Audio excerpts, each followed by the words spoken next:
What is the future of the office? It is a question that everybody is grappling with, from large businesses to governments to startups. It's probably the question that I get asked more than any other.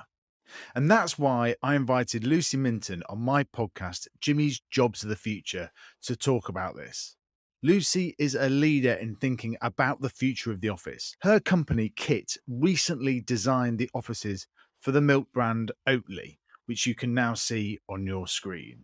We discussed why people should come into the office, what the future of collaboration within an office looks like. It is one of our most interesting episodes. This show is made possible by the fantastic support of our various partners, and I wanted to thank the Octopus Group. The Octopus Group is a collection of 8 entrepreneurially minded businesses across financial services and energy, all founded on the one simple belief that people and the planet deserve better. They are intent on building a better tomorrow for future generations and are a certified B Corp, demonstrating they care as much about the impact of their investments as the returns they generate. I am proud that Octopus have backed this show since the second series, and they are the reason why we are now able to put such a professional show together.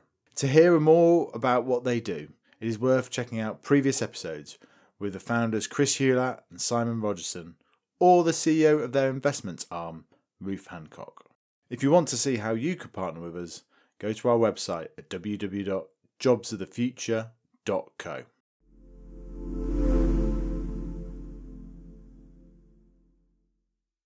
Lucy, welcome to Jimmy's Jobs of the Future. Hi, Jimmy. How are you doing?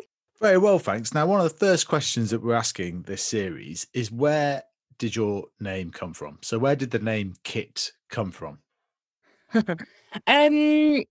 It was a kind of not hugely inspiring conversation between me and Steve, where we kind of chose it because we knew that we wanted to build a business that was really personal. So we knew we wanted something that kind of sounded a bit like a name, which I think Kitt is a name. So yeah. We wanted it to be short, 4 letters type thing. And so it worked.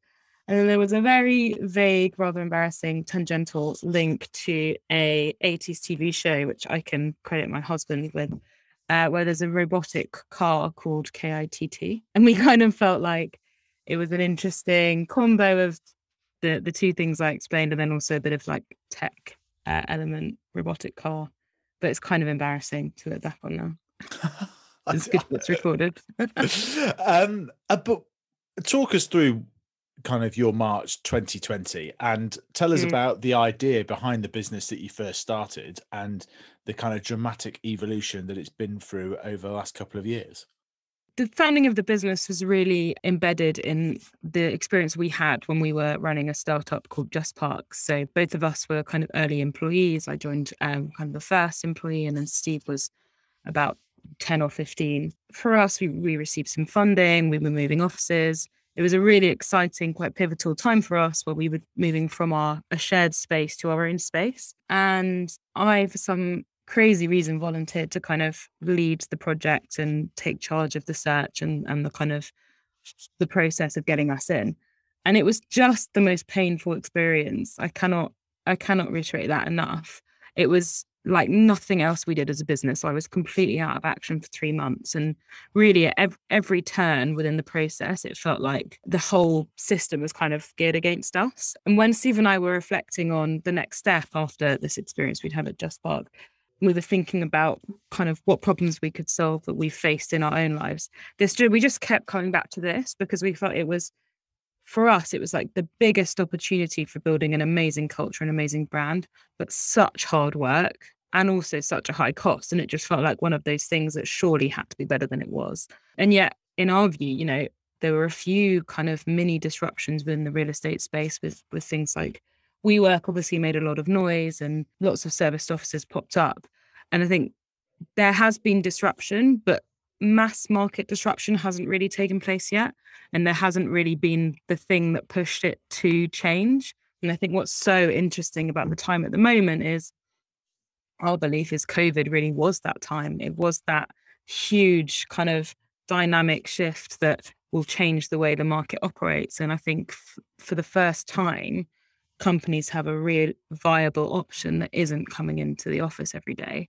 And I think it's going to create really good outcomes as landlords realize they have to provide a slightly different type of service. Maybe not landlords, maybe service providers, maybe platforms like ours. But I think it's going to lead to a really, really good shift in a service, I guess, and outcomes for ultimately the customer who, in our view, hasn't had great outcomes really up until this point. I want to ask you about what the future of the office looks like, but I do think it's worth kind of touching on that story of you being the first employee at Just Park, because that really was one of the kind of leaders in the kind of London tech eco space in 2014, had one of the biggest crowdfunding raises, Yeah. was led by Alex Stephanie, who of course has gone on to found Beam, trying to get homeless people into charity. It was one of the first guests on our third series. And so it's a useful example, I think, of showing how kind of startup innovation leads to more startups and so on. You've kind of spun out and done your own thing now, which is really inspiring to see. And you can't have imagined just how on the money it would be in terms of the space changing. So what was your reflections in March 2020? I mean, everyone remembers March 2020, but being in the office moving space must have been a challenge. Yeah, no, it was a challenge. I think, I mean, like I think most other people, we completely underestimated what was going on. I mean, I think most people at that point thought it was all going to be over by June 2020, and then slowly realized that wasn't going to be the case. I honestly think March 2020, it was no one really knew what was going on. So I wouldn't necessarily say that was the point in which it hit. I think it hit later when we've been working from home for a while, and there was sort of no end in sight. It's not really what you want when you're in an office business, right? Like you don't really want people to be told they can't come into work. That's really, really hard. And it was a really, really tough time. I don't think it could have been any tougher in terms of the circumstances given to us to try and operate within. And also because technically, offices it wasn't reliant on like day-to-day income like restaurants were. You just didn't get the same support that you would have done in those other industries. So like, I mean, everyone had it tough, but it was a really, really tough time to be, trying to grow your business, really trying to survive. And we were on a really good trajectory before COVID as well. So there was lots about it that felt really frustrating. But I think there was a bit of a tipping point. I think it was probably September 2020. Things started coming back. We started having much bigger businesses come to us and actually say, we don't want to do it the old way. We want to experiment a bit. We want to try something different. We want something a bit smaller and we want to use it in a more dynamic way. And I think that really was a bit of a light bulb moment for our team and, our investors and things like that we realized, actually, hold on a second, like this has opened up a totally new customer that we didn't think we would be ready for years. We used to be very focused on scale up startups, people coming out of serviced offices wanting something a bit more them with their own front door. But actually, it had totally changed the perspective of real estate teams and operations people within all types of businesses. And what we're finding now is that actually, fast forward, a year and a half since September 2020, that is very true. Like the majority of our clients are not startups anymore. They're big companies, not necessarily looking for really, really flexible terms. They're looking for more flexibility, but more importantly, they're looking for something most likely a bit smaller, but more importantly, it's working a lot harder for them. They're being much more purpose driven with the way they use it, and they're giving people flexibility, but also optimizing properly for when people are together. And I think that's a really, really good thing. What does using it with purpose mean? Because I think at the moment, like a lot of the debate around kind of future of the office is largely centered on people going in, right? The government is kind of making it this issue at the moment about, whether people are in or out. And it is going to be so different in my view. And it's so many more shades of gray. What are you seeing the most innovative? And like you say, what's the purpose of the office going to be? Well, I think the most common thing we get from the most forward-thinking founders and leaders we work with is most people in that category are pretty comfortable that people know how to do lone work at home. And if you have a task that's really, really focused and you just want to get your head down, it's actually really good for that. for forward-thinking founders and leaders, that's kind of in the bag. Yeah. And then there's like this whole big gray area around things you have to do with other people. And I think that's like a really broad set of tasks and things that people do, that there are various views on where they are best done. But I think most people think that most things you collaborate on are better in person. And it's just a case of a balance between those two things. And what's also worth saying is that not everybody likes focus work at home. Some people prefer that in the office, but I'd say the majority of people are saying, look, if I'm just sitting at my desk, I'm going to do it at home. So what does it look like then? And I appreciate this is an audio podcast, so a bit harder, but describe to us, because it's been a area for the last 15 to 20 years that has gone through a pretty big change, right? The big US tech companies, the likes of Google and Facebook, make their office as appealing as possible, right? It's a real draw to go and work at those companies. So what does it look like in the 2020s, and what are you repurposing offices to look like? I mean, there's the stereotypes about ping pong tables, sort of slides in the Google Office, etc. But what does it look like for the more average firm? So what it looks like, really, in our view at least, is it's optimizing for those things that you want to do in the office. So what that generally means is collaboration and meetings. So bringing people together in a way that generates new ideas and creative thinking, that kind of thing. That's a really big one that people do a lot. There's a big focus on learning and development. So particularly with more junior members of the team, with newer members of the team, making sure they have a lot of face time at the beginning of their journey and that they're really supported, because I think people can feel quite isolated when they're at home and their managers also at home. And then there's a really big focus on, team building, social, making people feel connected to each other in a way that is more than just a task at hand. And so it's kind of a combination of those things. So what we tend to find as people are kind of designing spaces that can cater to all of those things at once. So, you might have an area, it can be moved around and it can work as a kind of lunch space where people can eat lunch together and socialize, but also it can turn into like a training room. So when you get new joiners in, you can have them all sitting and looking at a screen. And then it might also factor as a collaboration hub where you can have lots of people standing around a whiteboard and a TV and really creating that interesting environment to throw ideas around and sort of where that magic happens. And I think importantly, it's not just the design though. It's like you need some rules around the way that you do things as a business. And this is kind of no different to any of the other rules you have as a business. And I think lots of business leaders are a little bit scared of setting structures that people should work within. And there's been lots of narrative around that, we just trust our people to do their best work wherever they are. And it's like, I'm not saying I don't trust anyone that works for us, but what I am saying is that if you're trying to optimize for something like collaboration or creativity, then you need to create the best environment for that to happen. It's not just going to happen with 2 people in the office and 2 people on Zoom, because that's not the best environment for creativity to thrive. So I think you need the kind of the physical layout and the physical design, but you also need the practical things like on a Wednesday, the whole team gets together because we have our team meeting where we discuss blockages from the week and how we think about ideas to unblock them. It's those physical ways of working that make sure that it all functions properly. Because the worst thing in the world that you can have someone who you're trying to bring back to the office is have them commute in and sit on a Zoom call with someone at home all day. And if you don't set those rules, then that's what will happen and nobody will want to come into the office at all.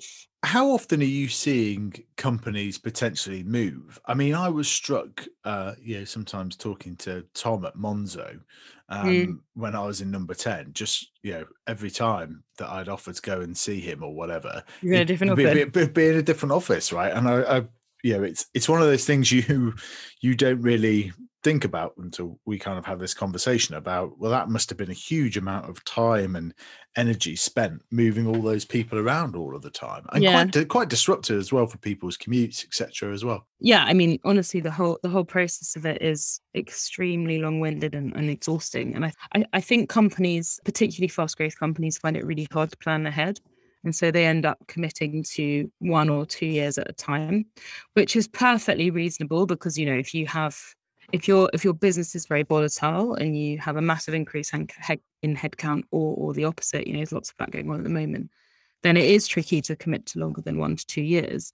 But I would encourage businesses to think a little bit further ahead because you're right. The cost, firstly, you pay for flexibility anyway. And secondly, the cost of relocating everybody and moving and, you know, redoing the design and all that kind of stuff, it does add up. But if you can commit to a little bit longer, you're going to get much more benefit from not having to do that every 1 or 2 years, which is pretty common. And what do you see as the kind of jobs of the future, right? Where are you guys recruiting for, and what does the makeup of your team look like? We have actually a really, really big mix, much bigger than we had at JustPark, because we have the managed side of the business, which is essentially all of the services you get in your space. We can kind of do on demand for you.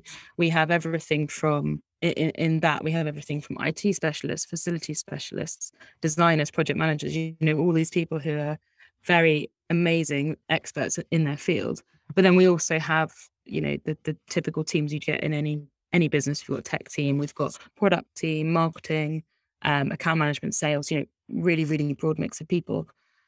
And I think from our industry, the jobs of the future are very much in our view geared around the customer. And I think for me that's happening in every industry. And actually real estate is one of the last industries to change. You know, what technology has done it is reorientated and increased the bar for the customer experience. And, you know, Amazon's the famous one. I'm going to completely fail here on their mission, but it's something like creating the best customer experience in the world or something like that. And that's what they've done. They've said, what's the best customer experience? It's getting something next day, whatever it is. And they've like literally just nails that. And I think across all categories, that's just what the tech disruption has created, and real estate is no different. And our view is actually that something like COVID had to happen in order to shift the kind of high barriers that exist within this industry to shift it towards creating a product that is great for the customer. And then more broadly, I think obviously there's a lot of discussion around, you know, fully remote working, and I think that will certainly increase from the point that it was. I think it was a really quite small minority of businesses were fully remote pre-COVID, and I think that definitely will increase. My personal view, and obviously I'm a little bit biased, is that will still remain a minority. It will be a bigger minority, but I still think it will remain a minority just because my view is that most businesses do function better with an in-person presence of some kind. Very tech focused firms, I mean, absolutely can function really well fully remote and do, and there's a totally different operating system to do that. But yeah, my view is that the majority of businesses will still have a physical presence, which then brings them to sort of set up in a city of some kind. Do you think we'll see it? Because again, I sort of think we look at this in terms of the moment of change. We look at it in terms of still in the old world order a little bit of, you know, how many days are people going to be going in a week? You see, one of the biggest changes that I'm seeing with the startups that we speak to and so on is that actually, you know, they might only need to get together once every 2 months, but they're going to do 3 quite intense days in the office then, or like you say, an off-site location, etc. Do you think that we'll see more of that than perhaps people are talking about at the moment? I think we'll see more of it. I still don't think it will be the majority, personally. Just because I do think it lends itself to a particular type of business, which is quite tech focused. You know, this isn't a new phenomenon. The WordPress founder's the famous example of someone that really charted the course on it. It's like a whole different operating system to make fully remote work really, really well. And I think it's lowered the barriers to entry because I think more people believe that it's possible. But I think that most businesses would still prefer to have some regular in-person presence. And I don't think that will change for the majority of business. But as I said, I do think there'll be growth in that area for sure. And so tell us about your plans for Kitt. What's the dream? Global domination, obviously. So no, I think as I've kind of said, we do believe this is a bit of a tipping point for the industry, and we believe we're in a really good spot to be able to build a business for a slightly different world of work. And we're really excited about that. And I think the success we're seeing post COVID proves that to some extent. We've got a huge amount of work to do. We're, far from success at this point, but I think we're excited about the trajectory we're on, and we're excited about the environment we're operating in. And from what we've seen, that environment is pretty consistent in other markets as well. So yeah, we are going into an interesting time from a funding and economic perspective. So we'll see how that pans out and how long that lasts. But I think on a more medium to long term level, we're really excited about the direction of travel and what that means for the product and the business. I'd love to hear your reflections on raising money, because it's one of the things that we talk about a lot on this podcast. And one of the other key kind of planks that we have is that we want to be promoting lots of female entrepreneurs. And even back to our second ever episode with Pip Jameson, I can't remember now the stats off the top of my head, but the amount of women that had raised more than £5 million is microscopic in that level. And I'd be curious as to your reflections on that and raising money through a pandemic as well. How have you found it? It was an interesting time to be fundraising, particularly when the office wasn't a very trendy topic. I don't know whether we're obviously a lot closer to all of the press and all that kind of stuff around the office, but I don't know if you remember, it was a deeply unsexy topic in COVID, because working from home was this new thing that everyone was really excited by. So, and the VC world does like exciting things. I know this is on record, so I should be careful what I'm saying. But it was hard. Lots of investors were looking at the sector saying, oh no, don't really fancy that at the moment because it's a bit uncertain and we're not really sure if people are going to be using offices, and no thanks. And you have to hold your nerve, right? You have to really stay true to what you believe and wait for, hopefully, the narrative to shift to closer to what you believe than where it was. And that was hard. And, massive props to my co-founder, Steve, on that, because it's, having lots of people not really see long-term enough to see the vision when you're in something like COVID, it's challenging. But, we got there, and I think Hoxton is an amazing investor, and we're so lucky to be part of their portfolio. And I think what they do, and they always have done, and this is why they're so successful, is look beyond that and really look for businesses that can be really big and that are going to disrupt an industry. And I think, they see through the fact that the offices weren't trendy in 2020 and 2021 and towards actually what this huge dynamic shift could mean for one of the biggest industries in the world. And it felt very like-minded and like a good fit when we spoke to them. So we were really delighted to get that through. So Lucy, is there a particular piece of content that has inspired you on your journey? There is a great book, Principles by Ray Dalio is a great book. I don't know whether you've read that. It looks amazing, which helps, but it's just such a clear layout of principles to guide your life and your work. I found it to be really clear, really sensible, and just really quite inspirational that someone had managed to build such a huge business and then distill the way they did it into such a great read.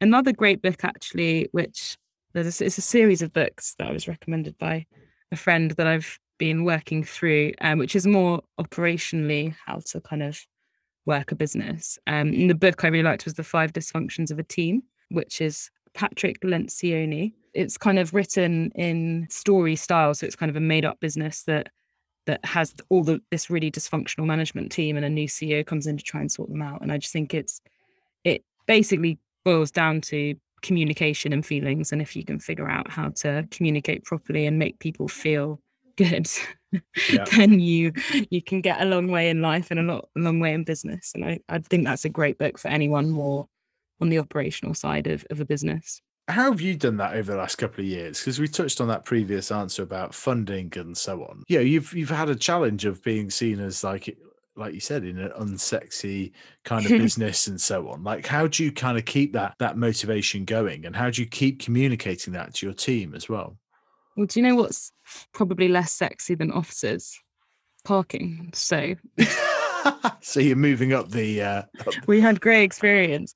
No, to be honest, I think if you bring the right people into the team and you bring the type of people who really buy into what you're doing, then they shouldn't be worried about something not being sexy. You know, we're not building a business of people that want to be on a hype train. yeah. It's just not who we are, and it's not what we're trying to do. So I would like to think that we didn't let any of them in the door in the first place. But in terms of kind of keeping morale high, I think what we found was just being really honest.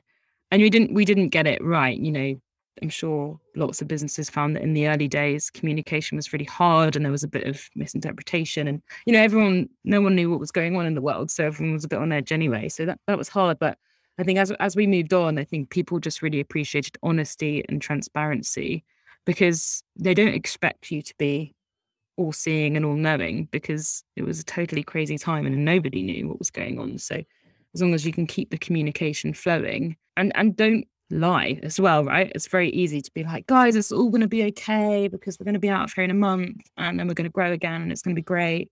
Like, nobody knew if that was going to be true or not. So in a way, keeping people on side is not by trying to make them excited. It's trying not in a moment of crisis, at least. I think in a moment of crisis, it's honesty, transparency, and vulnerability as well, I'd say. And if you could go back and tell yourself one thing at the start of this journey, what would it be? Just always staying focused on the problem you're trying to solve. Because, you know, you get all of this stuff thrown at you and you're not focused on that problem every second of the day, right? But you need to have a bit of a North Star to guide you, because otherwise you will just be so reactive to things that happen and you'll lose sight of what you're actually trying to build. And it's having that ability to look at that North Star and know where you're going, but then dive into the day to day and actually keep things moving at the same time. And I think if you can do that, then throw a pandemic at you, throw a recession at you, whatever, it doesn't matter. You'll go through it. Yeah. Well, you must feel pretty resilient with it all, like everything that you've been through Yeah, I on think those. so. And, you know, Steve, my co-founder, and I do say that we think COVID probably will end up being the best thing that could have happened to us, despite being honestly so horrendous when we were in the middle of it. Like, looking back, I think it will be a really positive thing that we think has happened on our journey. I agree. And just one final question. I was very intrigued to see that you got a degree in mathematics. And how do you think that kind of... Good stalking. Yeah, stalking, exactly. We always do our research. And what gave you the preparation for being very much on the ground floor with these startups? Yeah, what did that teach you doing mathematics? Because it's something that everybody does at school, but it's not a subject that many people go on to study at higher level. I love maths. It's like just puzzles, basically. And I think what it teaches you is discipline and logic. You have to work through these big, complex problems to find the answer. And I think particularly in the really early days of a business, what you're trying to do is solve a puzzle, solve a problem. Like, the answer isn't binary in the way that it is in a maths degree. Unfortunately, you don't necessarily know if you got it right or not, but you ultimately are optimizing all the time for something and trying to work out what the best answer is given the kind of variables that you have to work with. And I think it just teaches you that, really. It teaches you to work through problems in a methodical way and push towards the best answer. And well, I think that's a fantastic way to finish. Lucy, thanks so much for coming on Jimmy's Jobs of the Future. It's been a pleasure to have you on, and we really look forward to seeing how you get on with such an important journey. Thank you so much. Really good to chat.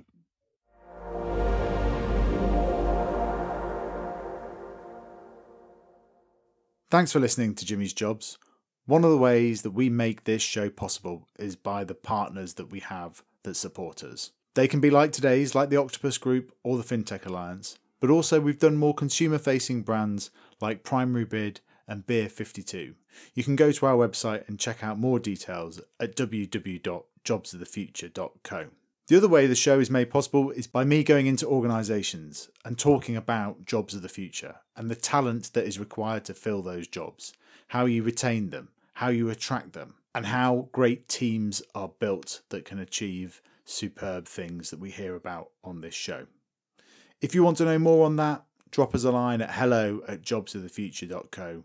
We always love hearing from our listeners.